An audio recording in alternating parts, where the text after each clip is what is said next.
Welcome back, everybody, to another episode of Take Two Podcast, episode 264. When I'm 64. Oh my gosh, whose idea was it to have Halloween on a Sunday night? Oh my goodness. Wait, let me tell you, guys, we had a huge bash last night. By the way, my name is Brian. Take Two Podcast. Welcome to our TV movie reviews and my Take Two. Man, we had a great time. Huge party. All the kids, neighborhood, bonfire, movies playing, all sorts of good stuff, and it's just like Monday morning came quick. That's for darn sure. So I've always in my life been a big proponent of 4th of July should be 4th of July. Celebrate 4th of July. We signed the Declaration. But Independence Day should be the holiday. Let's make Independence Day the holiday and make that the first Friday of July. Sometimes it'll be the 4th. Most days it won't. Most years it won't. But the first Friday in July should be Independence Day. Everybody gets that day off. Fireworks, bing, bang, boom. All on the first Friday of July. Celebrate Independence Day together. Everyone has a 3-day weekend. Barbecues. Bing. Right? I now adhere to, I feel Halloween should be like the last Saturday of October, maybe. Like put it the final weekend of October. Make it Saturday night. So that way everyone can enjoy their Halloweening and their trick-or-treating and have their big, huge parties. Now, granted, this year I do understand that the younger crowd, if you will, had ample party Saturday night and then recovered and then came out trick-or-treating and etc. I'm looking at you, my sister, who went out partying hardcore Saturday. So it worked out great for them in that capacity. Either way, I think I and all the other dads I was talking to yesterday while we were trick-or-treating and partying and all that fun stuff were like, if this was Saturday night, man, are we old. All right, enough of that. I hope everyone had a very happy, a very healthy, a very safe Halloween. We'll talk a little more Halloween fun stuff down the road. Today, we have 2 movie reviews for you guys. We have one great film review. I'm going to rave about a film in a minute. We have another one that I had the remote in hand, struggling to push stop because I didn't want to watch anymore, but I did. I finished it just for you guys. And also because I wanted to see what happened at the end. Very minimally? Yep, we'll go with that as a word. Minimally. But we will talk about both those reviews in a little bit. We have our box office. We have our poll results. We have a couple of trailers. We have, of course, casting, our Hollywood news, DC, Marvel, and everything in between. Thank you guys for joining on to Take Two Podcast, episode 264. If you want to hit us up on the side, take2podcast@gmail.com. That's my email. At Take Two Podcast for Twitter, for Instagram, for Facebook. And, of course, you can leave a voicemail or a text message at 667-365-8253. That is 667-365-TAKE. Throw that into your phone right now, and you can text or leave voicemail at any time. And I will tell you guys, we'll talk about this later, our trivia time winner for last week, he left a voicemail. He left us a voicemail giving us his answer. He was the first one to come on in with that answer, with the correct answer, jumped in there hot and heavy, and even gave his impression, and then followed it up with another impression. Got another one right. That wasn't even the trivia time. So, folks, I tell you, I've got that Monday morning hangover feeling, right? I'm not hungover. Well, maybe. But we're going to try and turn the episode up to 11 if we don't mind. Going to try and bring the energy here for Take Two Podcast. Thank you guys for listening. If you want more Take Two Podcasts, here's what you can do.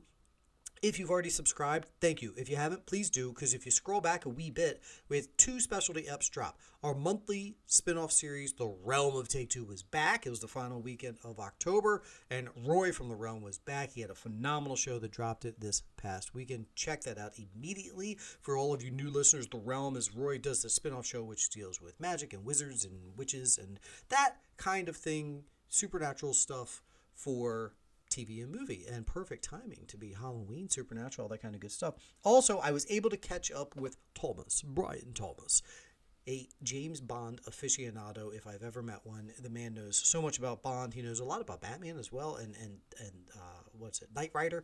He's big into all those things. He had a show called The Night Cave that focused all on that kind of stuff. He had a Batman versus Bond show that he used to do back in the day. Either way, still runs all those accounts, and he's still very active and a very smart man. He jumped on. We were supposed to do like 20 minutes breaking down the Daniel Craig Bond films. It turned into 50. I'm sorry, not sorry. We talked a lot about James Bond. So if you're a big James Bond guy, gal, feel free to hop on. That is in your feeds right now. go back and listen to Brian Thomas talk me under a table when it comes to James Bond knowledge. And then we also talk about going forward James Bond stuff. And that kind of ties a bow on all of our Daniel Craig Bond talks until next year when they announce who's going to replace him. And then we'll bring all the stuff back up again. All right. Shall we start? We've been 4 minutes of jib-jabbing here, and we haven't even really gotten to go with the show. Coming up, Last Night in Soho, Black as Night. Those are our reviews. Poll, box office, you name it, we've got it. Coming up, episode 264. I want to hear from all of you guys. Last thing, rating and review. I could use one. Ratings and reviews, 5-star rating and review. They do help the show. It would be fantastic to hear from you kids. YouTubers. If you're watching right now and you're thinking, oh, what the crap's on your face? My Halloween costume. I decided not to shave it off yet. So I had to dye it because this is not the color of my beard. There are some much lighter colors starting to come in my age. But we'll talk about that a little bit later when we talk about Halloween stuff. So if you're like, why is there a black beard on? It's because I left it from the Halloween costume from yesterday and haven't had a minute to nor want to shave it off just yet. Let's start things off with our box office. Dune is your number one winner this week. $15.5 million. 4,000 theaters, the only one with 4,000 theaters that it was in, and it made its money. It's up to $69 million bucks. So it's making its cash. This is the cash we thought it would make. 62% drop. That's pretty standard. A lot of people were busy this weekend. Halloween was this weekend. It was on the weekend. So for any box office to come in at all this weekend was pretty darn good. So $15 million, again, you could watch this movie from your home. Saturday night, you could have had a few drinks and then just watch this. And then the next morning, gotten the kids all dressed, ready to trick or treat. Still makes $15 million bucks. Good on him. Halloween Kills up into second place, $8.5 million. Puts it at $85 million bucks. Good for them. I mean, now that we're into November, is it going to still get that $100 million? Oh, they want it. They've got to want that $100 million. Just to say, hey, you folks might not like this film, but even though we did it on Peacock, even though it wasn't a great movie, we still made $100 million bucks. Only 15 away. Just leave that thing in there for about 3 more weeks. They might be able to grab it, right? $5 million a week, they could do that. We'll see. It obviously got that boost because of Halloween being this weekend. How many times will I say Halloween was this weekend on this episode? No Time to Die comes in at $7.8 million. It puts it at $133. Fourth place, new release, My Hero Academia World Heroes Mission. Fun fact, I had no clue what this is. We're doing some not trick or treat, but we're doing some Halloween shopping because Halloween was this weekend at Target yesterday, running around with the kids. And my son was being very good. He's being very good. He's like, Dad, I'm being very good. Can I have a toy? Sure. We go shopping real quick, grab one toy, $10 is your max here limit we're going to spend. And he pulls out these little action figures from this thing. And I'm like, what is this show? I don't know anything about this show. My daughter fills me in, says, here, Dad, idiot, you don't know what these are. Then I look at the box office. This thing was out in 1,500 theaters and makes $6 million bucks. I'm in the minority here. All right, Venom, Let There Be Carnage, $5.7 million. $190, just like Halloween Kills. They're like, ooh, can we get $200 million? Domestic, get that $200 million domestic. They want it. All right, here's an interesting fun factaroo. 6th and 7th place were tied. More numbers might come in, as this goes on. I'm doing this Monday morning, so actual factual numbers will come in minutes. But at the moment, Last Night in Soho, $4,160,000. Antlers, $4,160,000. Soho was in 200 more theaters, so good for Antlers for making that much cash. Pretty wild that they're the exact same. And it's different production studios, Focus versus Searchlight, so that's just interesting, the exact same number. I'm sure as the actual numbers come in, those numbers will change to the exact dollar, if you will. But 6th and 7th place go there. 5th, Ron's Gone Wrong, that anime thing, up to, $3.8 million. 9th place, Addams Family 2 with $3 million. That's now over $50 million. Good for them. And 10th place is The French Dispatch, pulls in 2.8, putting it at $4.6 million. Again, that thing, even though it opened wide, if you will, still only under 800 theaters, so not really wide. But I'm not sure they really give a hoot. They're just happy to make their art and move on with it. I don't think it's a studio or a production that is much caring about that. That's Searchlight again. Here's a quick fun factaroo. Did you hear a Disney studio film in the top 10? No, you didn't. Because Shang-Chi dropped out of the top 10 down to 11th place. Granted, this movie's made plenty of cash. We've been in theaters 8 weeks. It's made $222 million domestically. It's fine. They're not worried about this in any capacity. But not in the top 10. If I had a minute, I would have researched when was the last time Disney did not have a movie in your top 10 of the box office. I shall do that for next week, just for you folks. I'm going to write that down right now. Go back and see when was the last time Disney did not have in the top 10-aroo. This week it is. The one last thing I'm going to say about the box office, kind of a also water is wet sentence, if you will.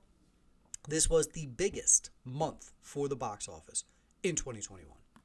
That's right, folks. The biggest month for 2021 comes in October. That's an asterisk. The majority of this year, we didn't have movies being released into theaters up on the front end. We've had a lot of day and date things that tried to help things out so that people didn't have to go to the theaters. We're still coming out of the pandemic. We're still in that. So this was the first real month where a lot of these movies, they got bumped. I mean, Bond was pushed a year and a half. Halloween, all these movies were pushed to here. Dune pushed to here. And they were like, well, throw them in October. Hopefully they're open still. And I think at some theaters, some studios kind of forced these movies like, we're open. We're going to be open. Even though, it's still not, we're still in the pandemic, sadly. So, good for them. Good for October. Good for the month of October 2021. Here's what we got to do, folks. Let's make November beat that. Let's let November beat it. Hopefully we can get this, disease out of the country and get rocking. No political soapboxy things, but let's get back to some normalcy, which we'll never have again, but some type of normalcy. We're back at the theaters and we're getting this box office. Okay, there it is, folks. There's your box office results. No big real surprises there. Dune was probably going to be your winner. I'm proud of Halloween Kills for jumping up there and back into second place. Very curious next week where the box office goes. Do all of these scary films just fall off? We have some big movies that are coming out, some big movies that are also coming out to streaming same time. So we'll talk about in the going forward for next week's box office. But for now, let's do our poll results. Poll results. Here's what I wanted to know. Halloween was this weekend. And food, right? Halloween equals candy. Candy, food, candy. I like candy. I like going to the movies. I like eating candy at the movies. And Halloween equals the movies, which equals food, which equals candy. Give me the candy. You know what? We had a good trick-or-treating experience. We did maybe like 12 houses, tops. And my parents came with, my sister came with, and they were like, we're done? And we had a bonfire. We had a whole big party ready back at the house. My in-laws stayed back at the house and handed out candy. We came back, and the kids were cool. Totally cool with it. I mean, my son loved every bit of it. He would have done 30 more houses easily. And even my sister was like, when we were kids, we'd do like 90 minutes, 2 hours. We'd be out hitting every house. We'd come home, our feet would be bleeding because we would have just buckets. I was very proud dad that my kids were like, all right, I'm good. We did some houses. I got some they got a ton of candy. Too much. But then they were good with the trick-or-treating. Don't get me wrong. Had I said, all right, kids, let's keep going, they would have said yes. But I was happy that we came back and we didn't have to get that much candy. All right. Did you guys know Halloween was this weekend? So here's what I wanted to know. All right. That got me thinking. I'm a huge popcorn guy.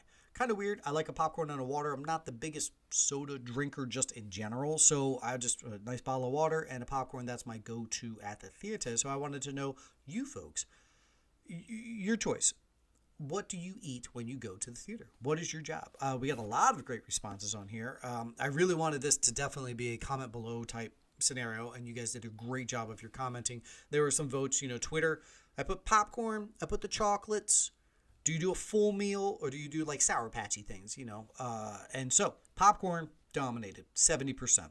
Folks go, they just get that popcorn. Chocolates comes in second place with 20%. A full meal comes in at 8%, and then the sour type sweets comes in with just 2%. So not a lot of fans of the sour, like Sour Patch Kids and things of that nature. Popcorn absolutely dominated Twitter. Through Twitter, we had a bunch of comments here. Beyond the Mask podcast said nachos. Good call, Beyond the Mask. Love me some nachos. Back when I was a fat kid, what I would love to do is put a nacho all the way at the bottom of the cheese. One or two of them, put it all the way at the bottom. Sunken treasure, then dip, eat the rest of the nachos, and then when you're done, you just have 1 to 2 just absolutely saturated, artery clogging nachos to finish your meal off with. Oh, baby. You're hurting the next day, but were they good? It was just like dripping. Anyway, fun fact. Give that a try next time you guys have nachos. Bury 2 at the bottom to start off. When you finish, it's a glutton of just cheese. Cult Connections Pod said nothing. if it's a long movie, maybe I'll have a cup of coffee. Interesting. Very interesting. I've met more people over the years that they don't do anything. And that boggles my mind. But hey, good on you. If you don't want to eat or drink anything, good for you. I know a lot of people don't want to drink stuff if they're at a longer film just because then they got to go wee-wee and they'll miss it and you can't pause it, all that jazz. The TSP and OE Pod said popcorn is a meal. So you guys, you must be getting the big old jumbo tub. Hi, can I have the medium for 50 cents, sir, more? 50 cents or more? No. For 50 cents more, sir. I tried to do a voice and I gives it all up. For 50 cents more, sir, you can get the upgraded and they give you the tub. They give you the big old tub. And I say yes every time. Sure, give it to me. Well, you're not wrong. You get that meal. See, that's where the water comes in handy for me. I guess soda has the same effect. But if I have the tub of popcorn, it's just salt. My lips are just completely salty. We need to wash that down, rinse it off, because then it feels weird. So we're good on the good there. Instagram, over to Instagram. Chris says, Sour Patch Kids or Junior Mints. Intriguing. We'll circle back to that in a second. Bo says, well, if I go to a place like the Alamo, I'm getting the full meal. But if I go to a regular theater, popcorn, snow caps or Reese's Pieces, and then I'm getting the Bladder Buster soda. I'm good on you, Bo. The Bladder Buster soda can probably beat the Hulk Buster Iron Suit easily. It hands down, by far. Craig says I go nachos, but if I'm at a fancy place, then I'll get the pretzel nuggets with cheese. Okay, Craig. So a fancier place, we go the pretzel nugs, but a not so fancy place, just plain old riffraff nachos. All right, makes total sense. Over on Facebook, we have one commenter, and that was Troy Ziegler. Says water with snow caps or Sour Patches. Now, this is where I want to circle back because you and Chris kind of had the same mindset here. Your choices were chocolate or the sour. So I guess it's whatever mood you boys are in. You're not sticking to one. So one day, hey, I'm feeling Sour Patchy. I'll go Sour Patchy. Hey, I'm feeling chocolatey. Troy says snow caps, and Chris says the Junior Mint, which is very refreshing. It's a Junior Mint. Thank you, everybody, on that. I mean, it's just a litany here of answers. I guess popcorn is your wiener because we had a lot of answers for the popcorn. Guys, don't forget that poll drops every Thursday. It runs through the weekend. Not only can you comment below, not only can you vote across all of our socials, but you can also text in or voicemail your answer. 667-365-8253. Okay, done with the box, done with the polls. Time to review. All right, guys. Halloween was this weekend, so I wanted to knock out 2 more scary films. And so I was like really searching. I was like, all right, last night in Soho, gonna happen. Done deal. Had tickets in hand at the beginning of the week. I was ready to rock. But I wanted more. I wanted another one. And I didn't actually have a lot of time to watch the other stuff. So I was like, oh, at least give me, a secondary review here. And I found Black as Night. So let's lead off with Black as Night because I like to finish on a good note. And so Black as Night is going to go first. Black as Night is on Amazon Prime. It's not great. It's a beat. Listen, when I was an actor, and I still do it for fun, but when I did it trying to make an actual career out of it, you would get these jobs that would come across. And you're just like, you would sometimes read the script and be like, what the all right, I'll do it. Yep, I'm in. You want me to play that guy? I'm in. Let's roll. Because sometimes you just want to get your acting chops, get some experience under your belt. Get on a set in any capacity. And this is like not even talking for money. This is just I want to act, so I want to be on. This felt like one of those productions. I need to be on set. I want to get a production. Now, this production had some cash. They had some good, the CGI and the special effects was solid, right? Here's the movie. Girl lives in New Orleans, and her mom had some issues, got heavy into the drug use, lives in a little halfway house, projects, whatever. At this place, she learns that vampires are attacking the homeless and the drug users at this locale. This is how she gets indoctrined into this world. Her mom, herself, right? Other people that she get either vampired or killed by vampires. Because of this, now she's like, I got to fight back. Here's your tropey story. Introvert girl, has trouble talking to people, wants to talk to the cute boy, can't do it, but now she has to fight vampires, brings her out of her shell. Now she's this badass who can fight vampires. Bang. She has flaming gay best friend whom the words out of his mouth didn't match his face. Like everything he said, he had that, like sister from another mister, like type attitude Also, he was flaming gay. Also, he was Mexican. Why was he Mexican? Because he said it 38,000 times. It's like, oh, that vampire ain't gonna eat this Mexican ass, like that, right? Please, someone don't record that audio that I just dropped. That was his whole shtick. But if you look at the guy's face, it just didn't match to me. I was like, all right, he's playing the role. He's doing great. I don't know if this is how this guy talks in real life, but it didn't match. So every time he spoke, completely took me out of it. Anywho, they go to fight the vampires. So then they find out these vampires have been around for a long time. Okay, cool. There's different sections of vampires. Some of them have been around so long, they're strong enough that the sunlight doesn't bother them. So you don't even know that they're vampires because they're out in the daylight, right? Some vampires are bad. They want to eat you. They want to suck your blood. But other ones don't. They actually want to see people prosper in life and help the world go around. This movie sucked. It was bad. It was really bad.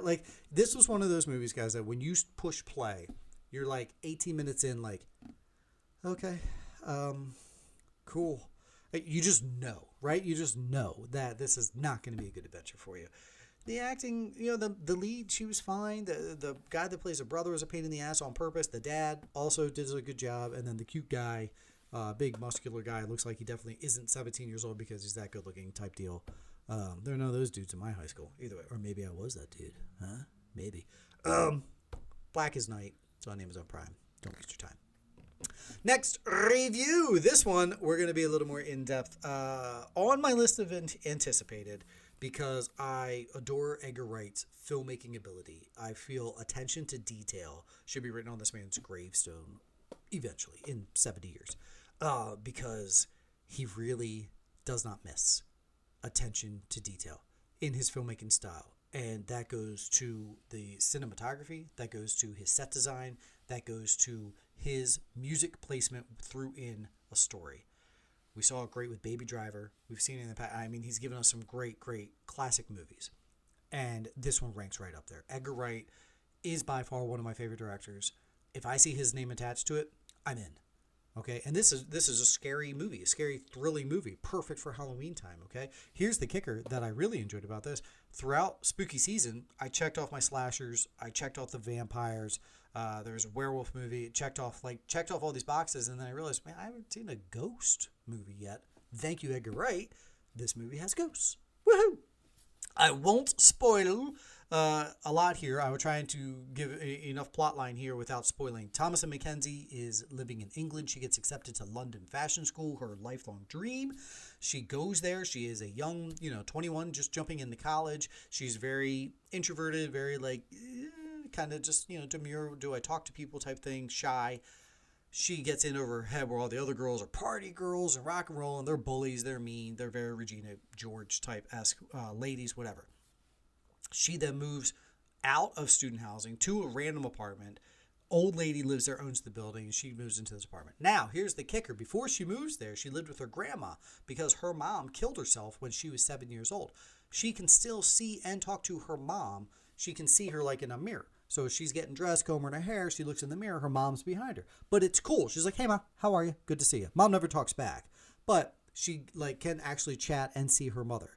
And not in a scary way, just I see my mom. Hi, Mommy. Whatever, right? I mean, there's a religious aspect there. I know many of folk that when their loved ones pass away, they still talk to them, very spiritual type way, right? Not creepy, just as you're going about your day. I promise you, my granddad, big, huge sports guy, there's plenty of times I'm coaching my daughter's softball team and I'll kind of look to this guy, I'm like, hey, help Lucy get a hit here. Right, those things. So not a big thing there. All right, the girl is big moves into London. Now she moves out. Now she's in this apartment and she goes to sleep and now she's implanted into this new world where she is embodying this new woman back in the 60s. And this is her dream because she loves the 60s. She's obsessed with it.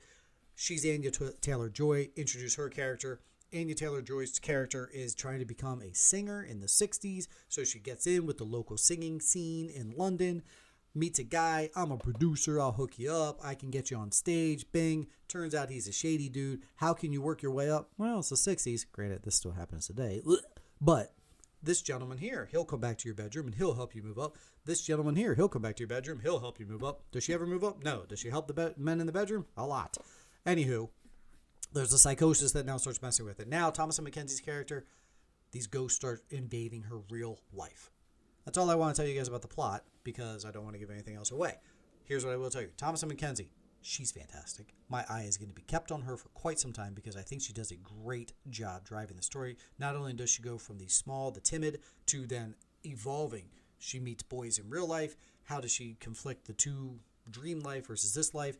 Everything about her character and her character arc, rock and roll. Fantastic job. Thomasin, I'm in on whatever you want to do next. I want to check it out. You and Edgar Wright do another project together because you guys obviously work well. Anya Taylor-Joy, Split came out, and I was like, oh, one of the girls that got captured. She actually did a really good job. I'm going to pay attention to that lady. And then she's also in Peaky Blinders. Like, oh, wow, that girl in Peaky Blinders, love that show. That was a girl from Split. I really like her. She does good stuff. Then the rest of the world caught up to what I was already seeing. And I'm not tooting a horn here. I'm just saying I was trying to pay attention to this lady because I thought there was something there. They do this chess show called Queen's Gambit. And now everyone's like, whoa, who's ATJ? She's badass. Yeah, welcome to our world because we've been talking about that on Take Two Podcast for a long time, that ATJ is going to be great. Is she great here? She's next level great. She sings, she dances, she shows you character, she shows you villain, she shows you victim, you name it. She does it in this, and she's phenomenal. She looks like she should have grown up as a bombshell in the 60s, as it would be called. Perfect. Casting, well done. I love everything Anya Taylor-Joy can give me. I can't wait to see what she does next. Give me another chess movie where she's singing and dancing like in the 60s up on stage. Like, put it all together. She's phenomenal. I want to meet her in the real life. The wife knows. It's okay. Like, just meet, like, that's it. Just meet her, say hi. Pleasure to absolutely meet you because you're a phenomenal actress. Projecting high marks in Hollywood going forward. Love me the ATJ. Everybody else, all the acting performances across the board, everybody's fine. Everyone does their job. Really well done. Edgar Wright's direction here is phenomenal. I love it. There are some scenes where Anya Taylor-Joy is walking up the stairs, and there's a row of mirrors going up the stairs, and then in the mirror, it's Thomasin McKenzie. And, you know, it's a mirroring, you know, read into that if you will. Again, don't want to give a lot away here. Mackenzie's asleep, so she's in her pajamas. But then Anya Taylor-Joy is all dolled up because she's about to go on stage and sing and dance and all that kind of fun. It's, oh my gosh, it's just so well made. Okay, I give the movie a 4 out of 5, 4.25. Like, it's very, very good. I loved it. The end kind of just like sail, like the boat's cruising and then we just shifted to neutral as we come into the dock, like that type of analogy, if you will. Nothing bad, but I was like, all right, okay, kind of a bummer that that's what that story turned out to be about, but cool, we'll watch it. Highly recommend. Last Night in Soho, highly recommend going out immediately, seeing this movie as soon as you can, especially because we're still kind of like the cusp of spooky season, if you want to get in there. As far as the spooky, couple of scares, nothing big, nothing major. It definitely tries to get you with the mirror scare, and then there's one scene in the trailer where they see the arm coming up through the ground, so you almost forget about it. But I was remembering, I was like, nope, there's the scene. That arm's gonna come from the ground. It's gonna come. There it is. Got it. That arm. There's that dented fender. It finally came through. Okay, there's our reviews. We got Black as Night, Last Night in Soho. Bing bing. I mean, right now, Last Night in Soho is like top 10 2021 for me. Yeah, I don't mind saying that. I'm going to have to write them all down. I really enjoyed my time with it. I really did. And mainly because of Mackenzie, because of Taylor-Joy, and because of Edgar Wright. They do a phenomenal job. Let's move on from our reviews and take a quick break. And we'll be right. All right, hope you guys enjoyed that. Let's move right along, shall we, into our trailer talk. 2 trailers for you guys this week. The first one up, we'll go in chronological order of what's released. Netflix, December 10th. The Unforgivable, Viola Davis, John Bernthal, and my boo, Sandy Bullock. This looks good. First off, it leads off with like Sandy is like around jail, and there's like an issue, and you're like, oh, she had a problem in her past, maybe with the jail, and then you find out she was in jail. She went to jail for like 15 years, and then you find out like she did something bad, and like the one guy in the trailer is like, was it an accident? And Sandy's like, nope. What did she do? We got to find out. I want to find out what she did. And then she's trying to come back. Obviously, she killed somebody. And now she's trying to get back into her life, but then people don't want her back. Like, screw this chick. She killed whatever. We don't know yet. And people don't want her. Then other people are like, hey, you got to move on. You paid your time. Bing. This looks like an incredibly dramatic role for Sandy. I am super pumped to see her in this. There is a scene where they show Viola on the front lawn yelling at Sandra Bullock, just screaming at each other. I'm already in. I just want to watch that scene. I already wish that I could have been on set just to watch these two actors just yell at each other, because no one yells better than Viola. Remember in Fences? Snot all dripping down. 18 years I've been standing next to you. Give me that, please, Lord. That looks fantastic. And now Sandra Bullock's going to be hollering right back at her? I don't know anything else about this movie. But I'm in from the trailer. The trailer hooked me. I definitely wanted the unforgivable. Netflix, 12/10. Looks super dramatic. Looks like maybe we get some noms out of this. I don't care. It's got actors and actresses that I absolutely adore, and I want to watch it. The other thing, there's another actor that I adore, Chris Evans, and he is going to be Lightyear. Now, remember this was announced last year, Disney Plus Day. They told us that we're doing a Buzz Lightyear live action, but Tim Allen's not doing the voice. And people were like, what? Screw that. I don't want to see it. I was one of them. I was like, wait, why isn't Tim Allen doing the I'm confused. Then Disney was like, ho, folks, just wanted to let you know. This is about the real life Buzz Lightyear. Think about that sentence, just to say, this is about the real life. People were so mad about the toy from an animated film that Disney had to circle back to say the real life guy that the toy from the animated movie is based upon, right? Fun sentences. This is the world that we live in, and I love every second of it. The real guy, the real Buzz Lightyear, actual astronaut, actually fought Zurg, actually went into space. This is what this movie is about. This guy is real life. And then they base these action figures off of this guy. Which I was like, what do I need to do in my life to get an action figure based off of my real life? Do they have podcast action figures? Just like a chubby little bobblehead sitting here with the headphones and a mic? Huh? You guys really need to subscribe to the YouTube to get... I need to not make jokes to YouTube because this is a podcast, right? Dumb. Anywho, love it. It looked good. It hooked me again. Like everything you saw. Pixar's got another winner. Bing, they're gonna win again, and it did. It looked fantastic. This comes out June 17th to theaters and Disney Plus. I need to circle back because I thought this was Disney Plus, but then the promo said to theater, so I could not recall if it's both. I will circle back. I promise you guys by next week. But either way, in theaters June 17th, 2022. I will be there. That sounds awesome. I think that's Father's Day weekend, which would be awesome. That'd be fun to take the kids to go check that guy out. All right, done with your trailer talk. There's two good trailers for you guys that we're looking forward to. On to the casting couch.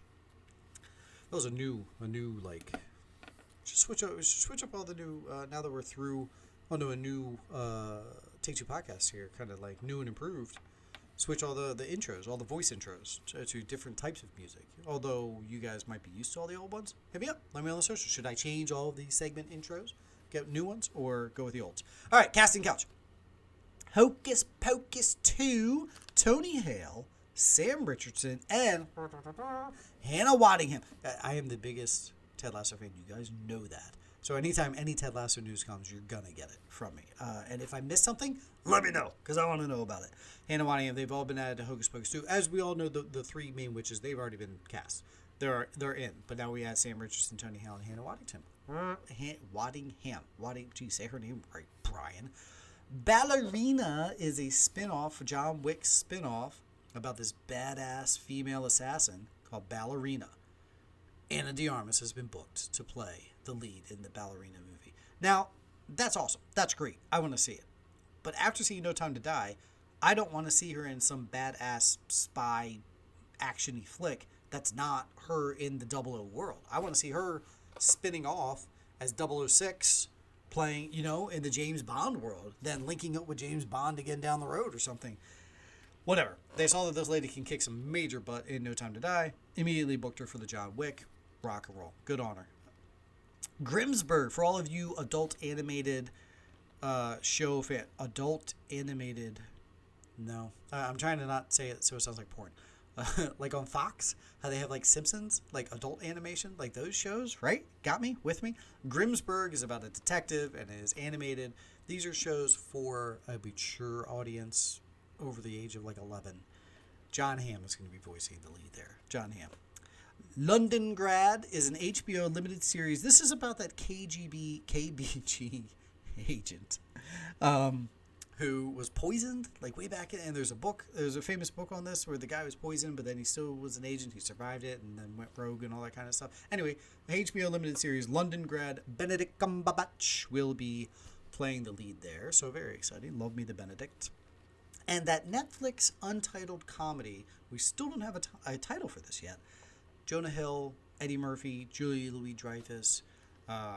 They've rounded out their cast. So we might be done casting. Now we just need to get a title for this darn thing. Travis Bennett, Rhea Perlman, Lala Anthony, and Dion Cole have all been added to the Netflix Untitled with Jonah Hill. Ask me about my wiener. Ask me about my wiener. Hey, trivia time.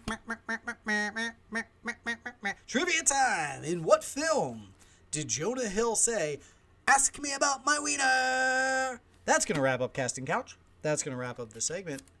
We'll be right back after a quick break.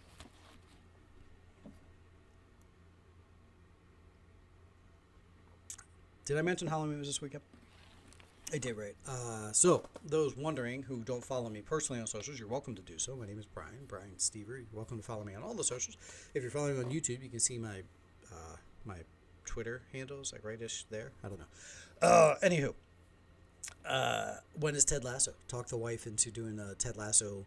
I wanted to go as Roy Kent and she as Keeley, like a little couples thing. And we had fun with it. It was fun, kind of getting dialed up a little bit. I wound up buying a jacket that I generally like, so I'll get to wear it again. So I didn't just like waste cash on a jacket. And the jeans, unfortunately, that I went to purchase, I didn't read the tag. The waist and length I just bought. I'm a guy, so I don't try shit on, and that was dumb because I also bought slim fit.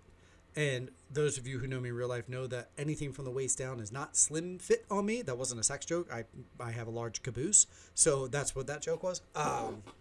So they did not fit around my thighs or my butt or anything else in that area. So I wound up having to pivot, wear some other pants. But I did enjoy growing out the beard. Had to dye it because, in all truth, yes, there are some grays in there in the beard. I mean, gentlemen, you guys are in our age bracket, you know. It happens. But my family heritage, I come in with the brown, but then it comes like blonde because my hair when I had it was actually blonde. And then there's some red. I get some red, like right around the goatee area. I actually get that from the Italian side of my family. My grandmother on the Italian side had red hair. So I had to get the dye here to do the all black. We had a mishap though because the wig that I purchased, it got misplaced. And we think that we were doing a lot of house cleaning lately, and I think we threw it out by accident. Darn it. Had to pivot. Had to run to Party City. That was the closest one. The only thing they had there was a kid's Beauty and the Beast Belle wig. So we buy it. It's brown. Bring it home. We got to cut it because obviously it's long flowing locks. My daughter cuts it all off, trims the hair down as best she can, spray paints the damn thing black. It looks god awful, but I was like, wait, we're pot committed to doing this. So the wig did not do what I wanted it to do, and I was mad that we bought one that we couldn't find. So the hair wasn't as amazing as my hair normally is, but I was very happy. Folks, I would love to see some other movie or TV themed inspired Halloween costumes. Whatever you guys got out there, I would love to see them. I'm very intrigued to see your movie, TV / themed Halloween costumes. I was also very excited to do Ted Lasso. I thought everyone's going to get Ted Lasso. They're all going to wear Ted Lasso, right? That's a very, get the mustache, do the visor, bang. Everyone's going to do Ted Lasso. I don't know if a lot of people are going to do Roy Kent and Keeley. Boy, was I an idiot. Everybody did Roy Kent and Keeley. I was like, oh, sorry, honey. All these other people out here did Roy Kent and Keeley too, but, you know, here's our version of it, what have you. So I posted and tried to tag them. They're not going to share my crap or like my picture, excuse me, because everybody else under the sun did it. And I found out the first girl I ever had to crush on, Gretchen, we won't say her last name, ever. She was also the first girl I ever kissed. Spin the bottle, 6th grade party.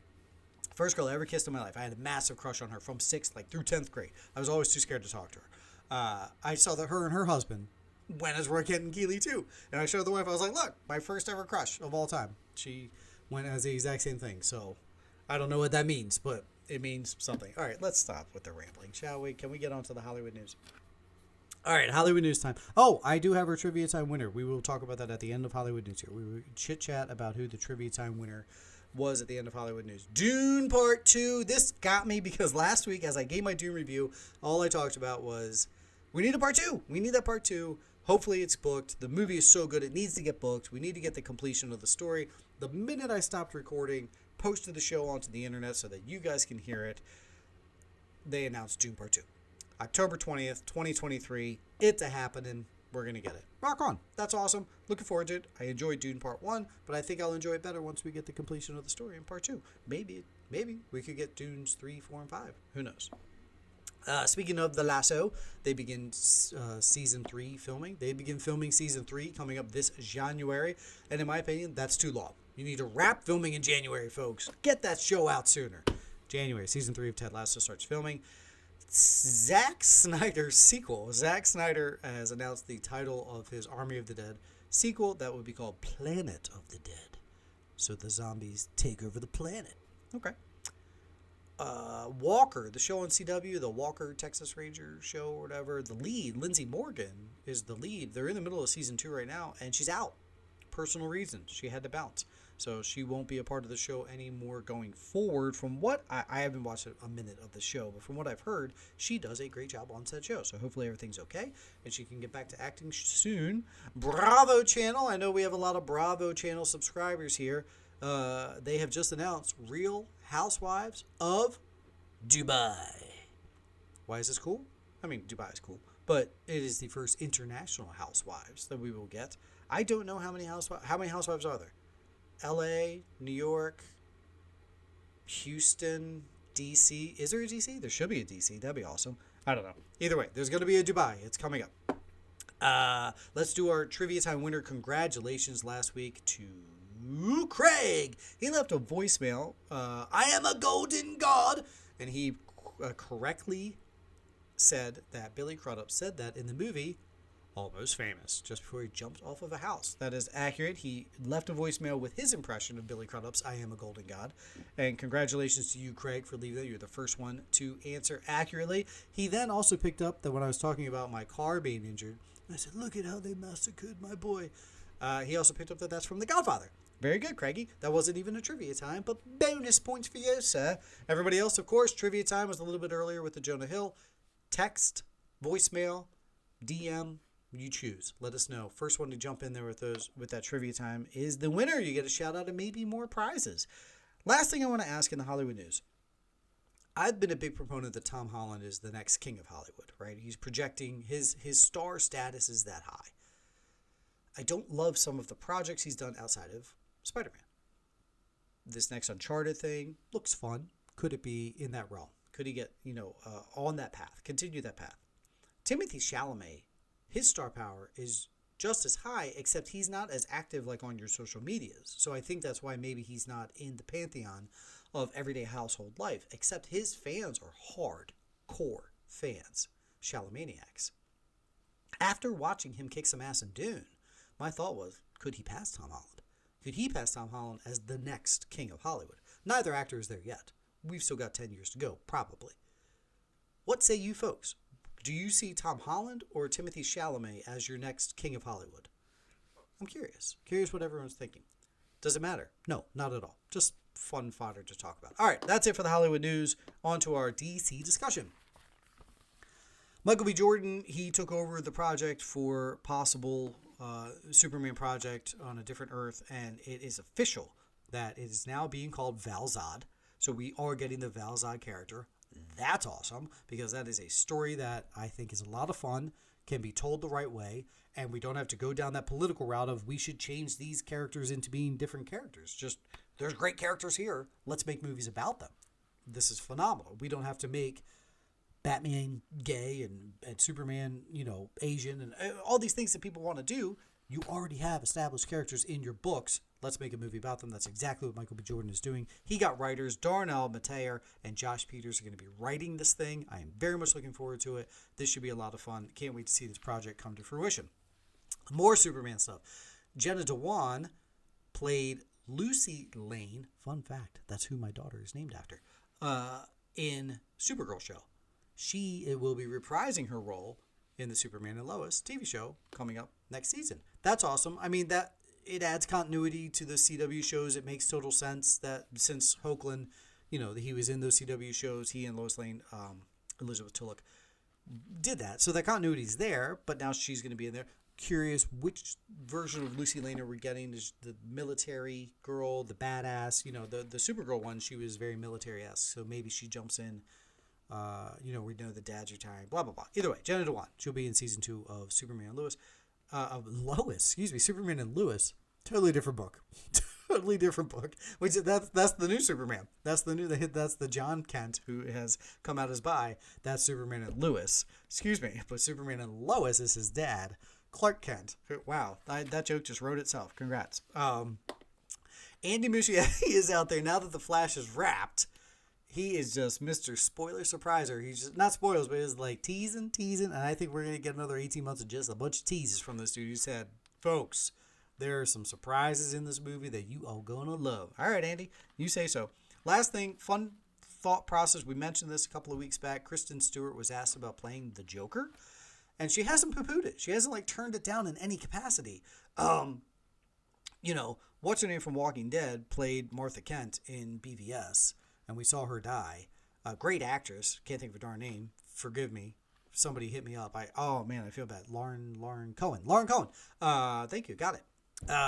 So anywho, she should be it if we in the Flashpoint movie. Obviously, she's a great actress. I'm sure she can do it. But I don't know, man. Kristen Stewart, picturing her as Joker, I'm in.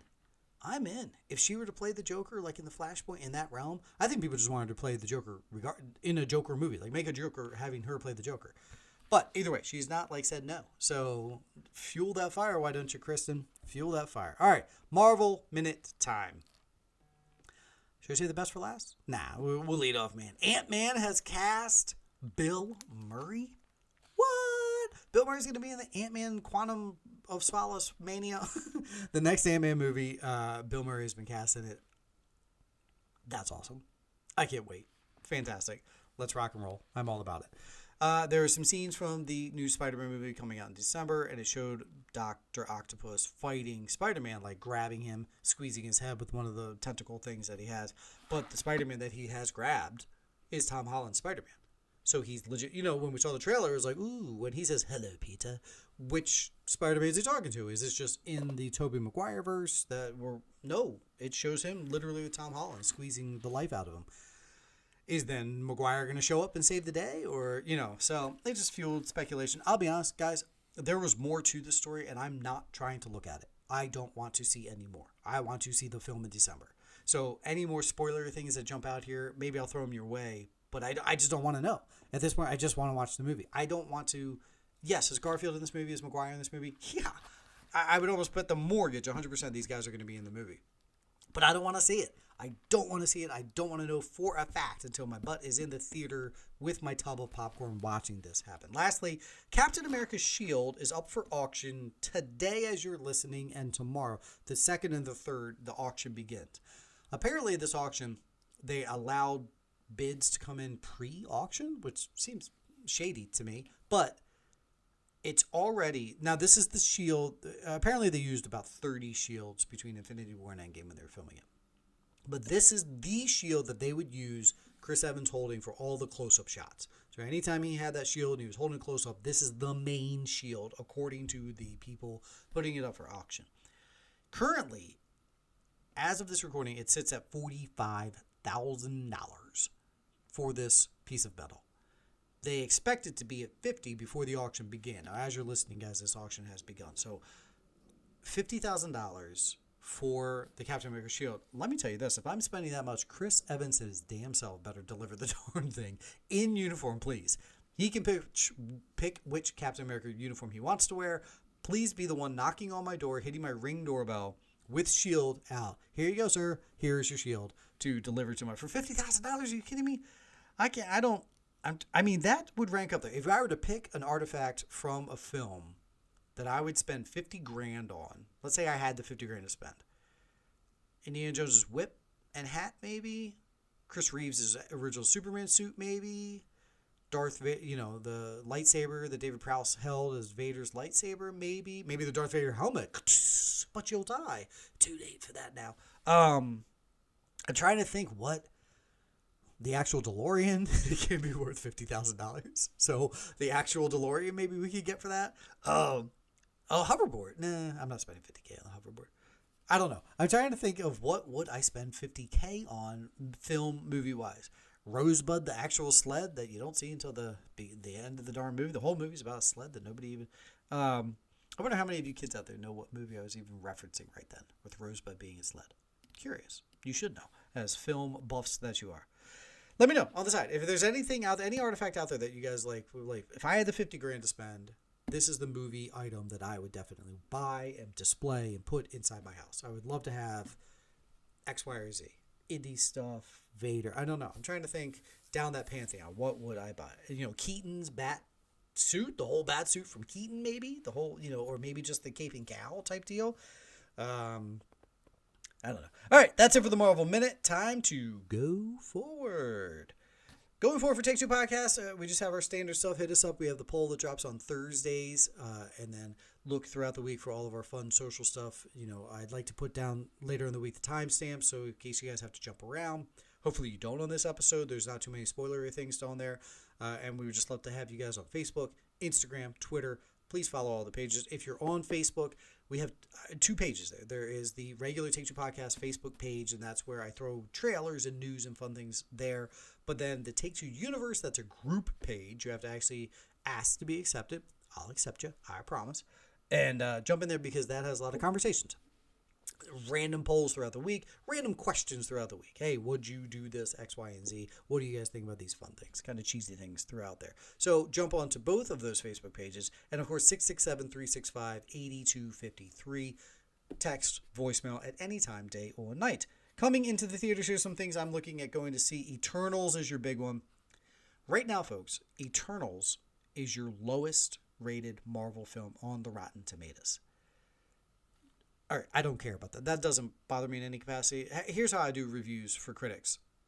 And hopefully I help you guys do that too, since I review things for you. I will never allow a critic to deter me from something I already want to see. It might give me a little hesitancy going with more kid gloves on if I'm going to enjoy it or not. But the only way I adhere to what people review say is if everyone loves something that I'm not on board with, where I was just like, oh, I didn't even know about Eternals. Everyone's loving it. Let me go check it out. But to that note, at this moment, Eternals is the lowest rated Marvel film on Rotten Tomatoes, which is nuts because Thor Part 2 does exist. Guardians of the Galaxy 2 does exist. Doctor Strange does exist. Anywho, that comes out this weekend in the theaters. I will do my best. I really do want to see it, but I do have a busy weekend coming up. I'm hoping to get that. That will be review episode 265. Harder They Fall comes to Netflix. I will be watching that. I am very excited to watch that on Netflix this week. Finch comes to Apple TV Plus. That's your Tom Hanks movie coming out about him with the dog and the robot in the future. Can't wait to see that. I will tell you guys, I did have a message out to his PR reps about him coming on the show. That is a factual sentence. Another factual sentence is that they have not written me back and they are ignoring me. Either way, if they do and Tom Hanks is on the show, woohoo, you'll find out about it quickly. Limited release things, Violet, we've talked about in the past. Beta test, we've talked about in the past. And Spencer. Circle these because we might hear of these come Oscar-y time. They are on my radar to watch. As soon as they become less limited to see, I'm all over them. Promise.